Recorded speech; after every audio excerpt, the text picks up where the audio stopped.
How's it going, Drew? It's going really good. It's going really good. I got my afternoon coffee, which is probably not the most responsible choice, but what are you going to do? How you doing? Yeah, coffee after two. We start to get a little The older. after two That thing. gets tough. I live near too many Italians. You always do an after dinner one, and it's all right. Let's get down to business here. I got a question, and this is Yeah, a question that's on a lot of people's minds. If you are an SAP Commerce Cloud customer, you've probably heard that the accelerator storefronts are being deprecated. right. Why, first of all, are they being deprecated? Yeah, so it's part of a kind of an industry-wide push away from the monolithic style architecture into something that's a little bit more headless, a little bit better defined. So SAP Commerce, like all other large commerce systems, are moving to more API based. And with that, you have better definition and interaction from the storefront to the back end. So it gives you flexibility if you want to do something with mobile, if you want to expose different services to other areas as well. So that's the main thing. Now, why they're deprecating is probably maintenance. Let The me stop you ability to. before we get to that actually, Okay. because buzzword alert, right? You said Mm. headless and you said API based. Are those synonyms, right? Does headless just mean API based, or is there something more specific? Yeah, pretty much. You Yeah. could think of it like headless and API being basically the same concepts. I think they. I've never liked the word headless because like you do need a head. The point is the heads are Right. swappable, or you could have Yeah. multiple heads, The like other the side Hydra of or whatever. the API. Yeah. Yeah. The other side The of the idea is the API front end and the contract. back end are separated. So you can do back end development without having to do front end development and vice versa. And then APIs are the mechanism by which those different parts talk to each other. And what's interesting about it is there's a ton of options on the storefront. So what we're seeing with a lot of customers, there isn't a huge amount of appetite to kind of big bang re-platform these commerce systems. There's a lot of talk about architecture. There's a lot of talk about where to go next, what to do. But I think it boils down is from a business perspective, the business wants more flexibility on the storefront, right? They want to move Mhm. faster. They, while they care about the back end, they really just want that customer experience. So that's really why headless is so interesting.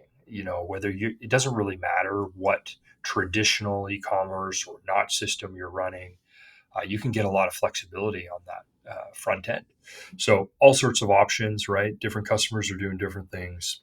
So it could be SAP's composable storefront, Vue, Angular, React, like they're all options, and people are looking at all of them.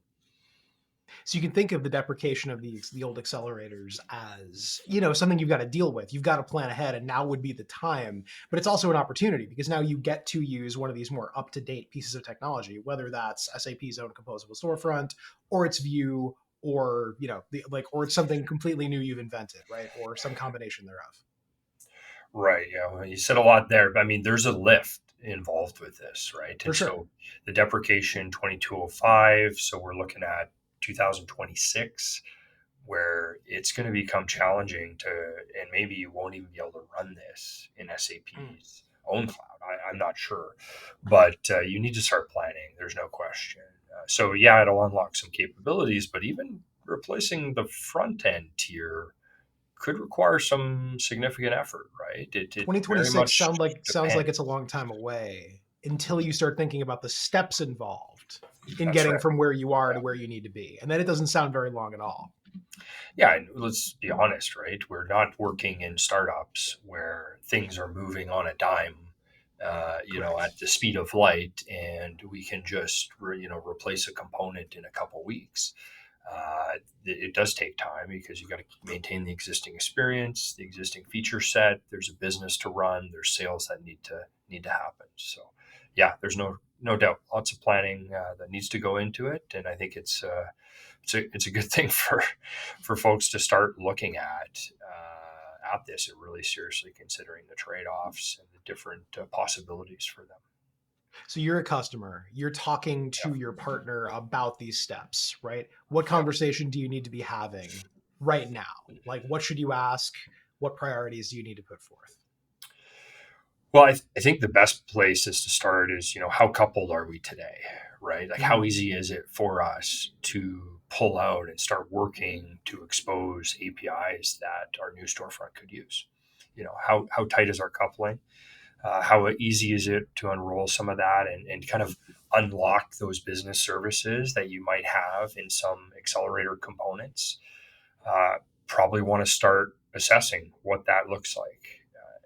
The actual chosen front end technology, maybe you have an internal team that has opinions or skill sets. So you can kind of influence that, but definitely with your partner that is skilled in SAP Commerce, you need to be asking them to kind of assess, what that is to unlock those business services. Yeah, absolutely. Now's the time. I want to be having these conversations a lot more. Whenever I hear about a business that wants to talk about it, I'm like music to my ears, right? Like, let's get on Yeah, it. It's yeah. going to be rough for those businesses that let it become an emergency, I think. So, Well, in yeah, SAP's opinion, it might change a little bit, right? Like, is 2026 a hard date? I don't know. We can't sure. really say, but That's a good point. there very much could be flexibility that happens.